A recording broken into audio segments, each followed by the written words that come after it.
So we have here an Esterbrook J.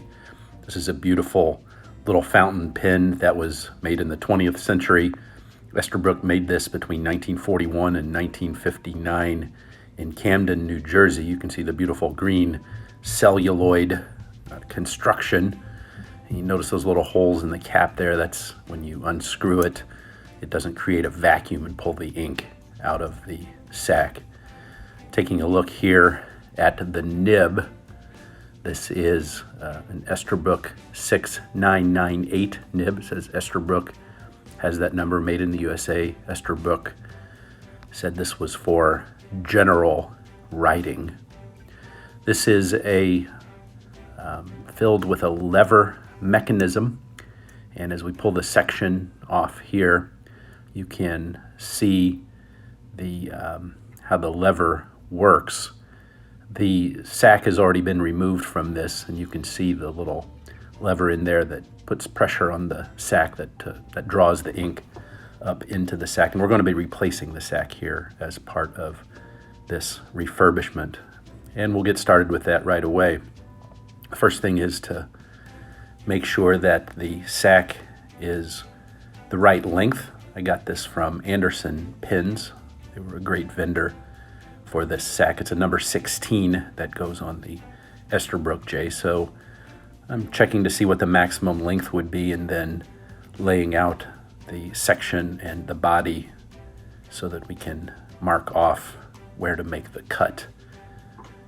And we'll take our trusty Rotring ticky here and make a mark and then make a cut so that the sack is the appropriate length. And that looks pretty good. We'll discard the excess and move on to the next step. The next step will be to begin to prepare the surface of the section for the application of some shellac, because we're going to be affixing the sack to the section with that shellac. And here's a little hack.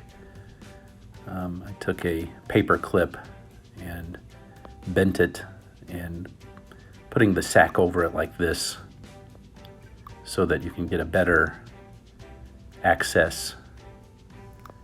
You'll see in a second how I do this.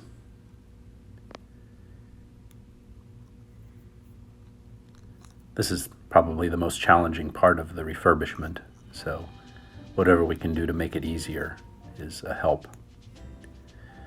I don't want to get any shellac on the nib itself, and with this Esterbrook pen you can see the nib is threaded and it comes out very easily. So we'll take some sack shellac, not to be confused with Jacques Chirac.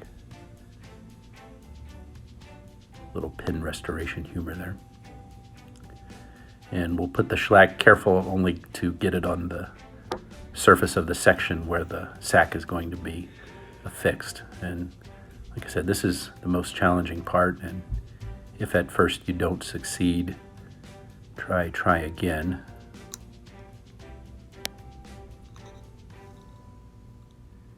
We'll get that on there like that.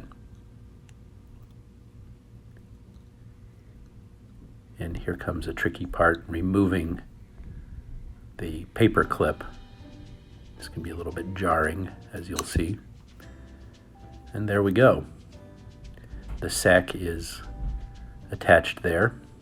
We'll hold it in place and let the shellac begin to set. Looks pretty good. And we'll just add a bead of shellac onto the outside edge.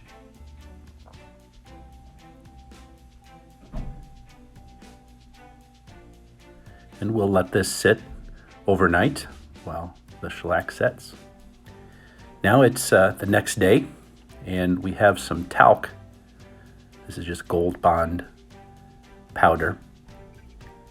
And this is to preserve the sack over the years, keep it from cracking We want to make sure it's nice and evenly applied. And that's starting to look pretty good.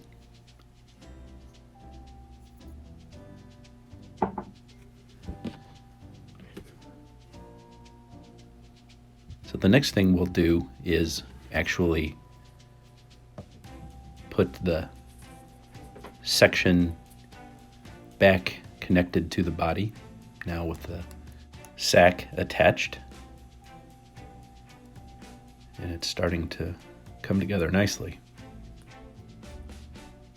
We'll try the lever here to see if it is making contact with the sack, and there's certainly more tension there, so it appears to have seated well in there.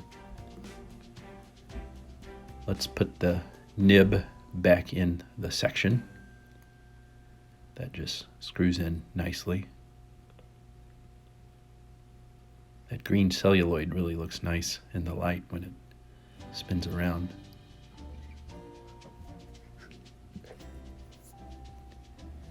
And there's that nib. Looks good.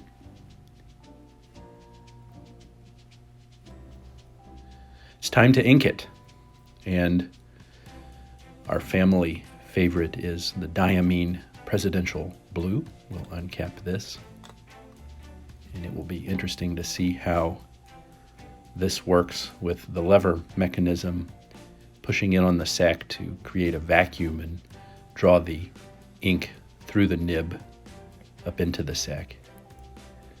So we'll start gently with the lever.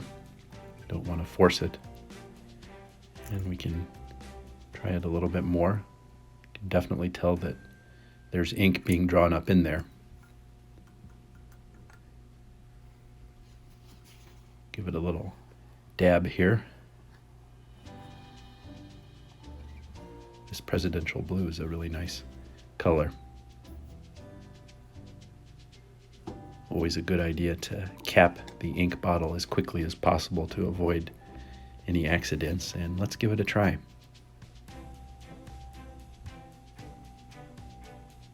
And it's writing nicely. The ink is flowing right away with no problems at all.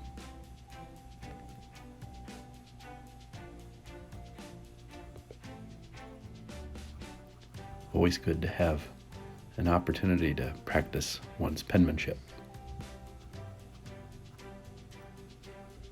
and to reaffirm your willingness to be patriotic as well.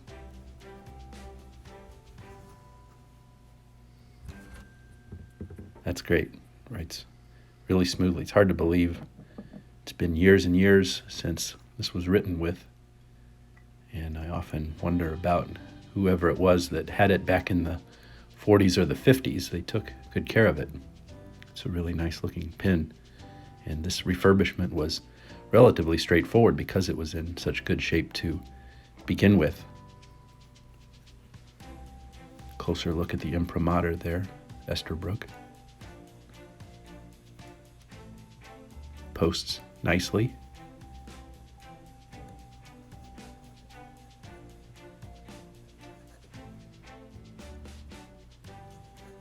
And will memorialize our experience here. Hope you've enjoyed watching this restoration of the Esterbrook J.